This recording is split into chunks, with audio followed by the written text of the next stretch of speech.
Hello and welcome back. So right now we're talking about the landscape of Brazil. Now this is a little park here that I'm pulling out of, and it's a nice little area here. Nice place to camp out. A lot of people were camping here during Carnaval. Looks like you'll see the campers ahead. Nice beach. So a lot of the nice little places like that around here in Brazil. You see the blue water. Like where I'm at, the water's not blue like that. As I spoke in a previous video, the those the area here is more shallow, which prevents the sediment from being mixed around. So where I live, the waves are harder, and you see a lot more sediment. So you can, when you look out, you don't see a lot of blue for a long distance. It's like way out there, and you barely see any because it's so far out. But really nice, palm trees everywhere, and here are the people camping around this area. A lot of different campers down here. You don't see that many campers in Brazil, not like you do in the U.S., but a few people do it around here.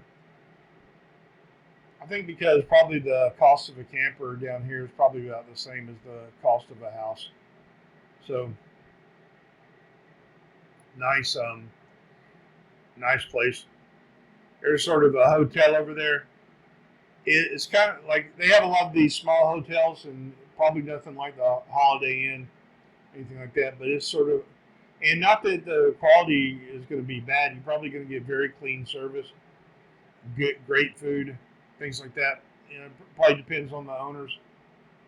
Some of them are okay. Maybe some of them should find another business. But when you find a good one, it's going to be really good quality and clean. They might not be like like a hotel in the United States. Of course, the hotels in the United States, some of them aren't that great, and they're probably, some of these will be much better than a hotel stay.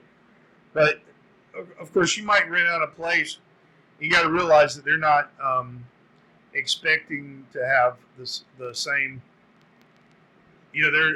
These types of places are usually focused towards Brazilian culture, and they might have a different idea of what size the bed should be, how big a shower should be, things like that. They might not, you're rarely going to see a bathtub in Brazil,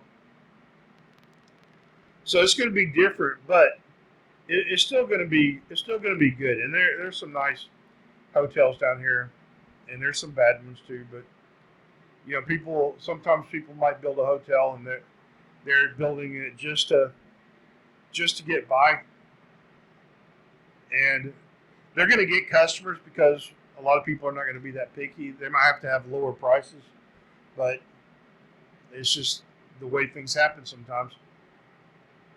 You might have experience being in some motel in the U.S. Who knows? But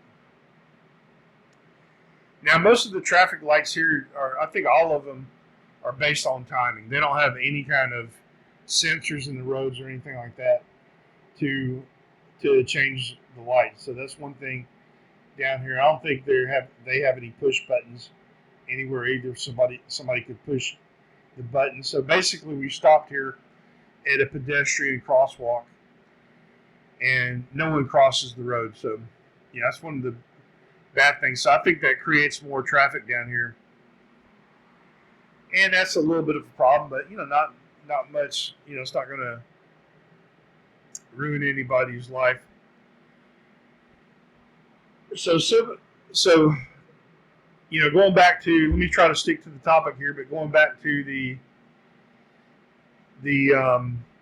so to the west of here, you have mountains, and sometimes they'll get cold.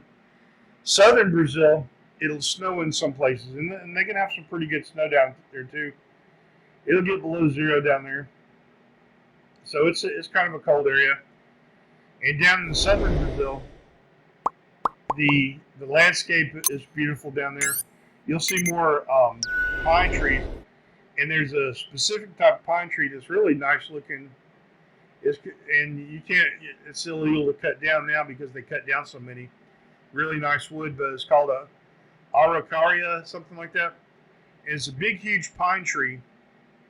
And so it looks like a redwood pine, and the trunks are usually about 2-3 feet in diameter, really thick trunks.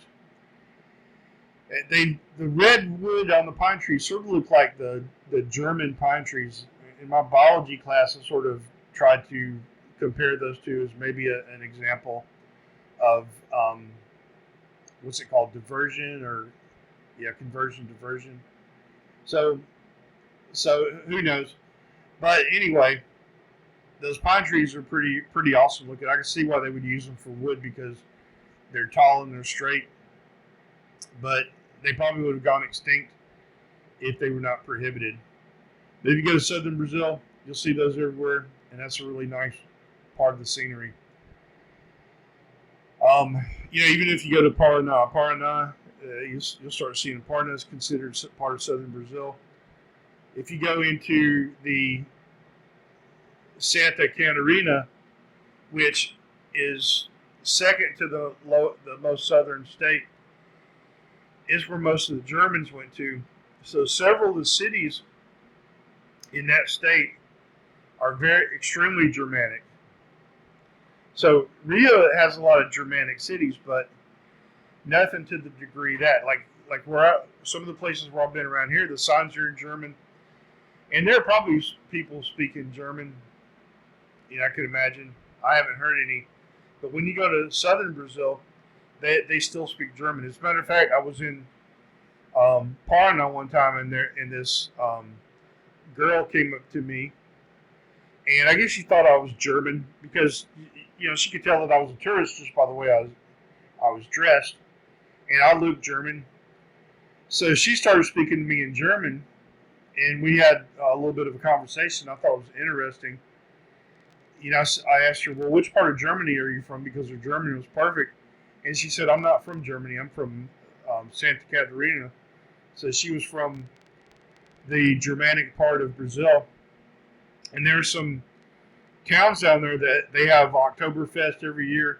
So I was talking about like Americana. They have a festival every year to celebrate the Confederacy. They have, Brazil's like one of the places that still flies the Confederate flag down here. It seems surprising, but they do.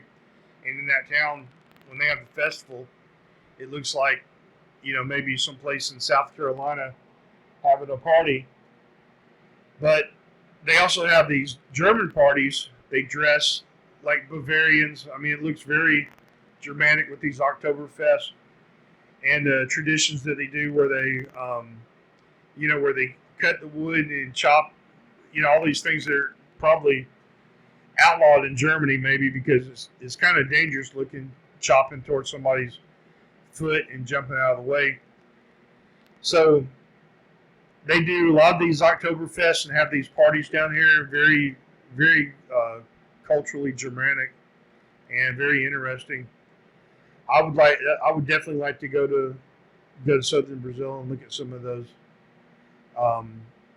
parties. There's one guy, a famous British actor, comedian. I think he was with those the guys that did those hilarious British comedies. I can't remember the name. It's on the tip of my tongue right now.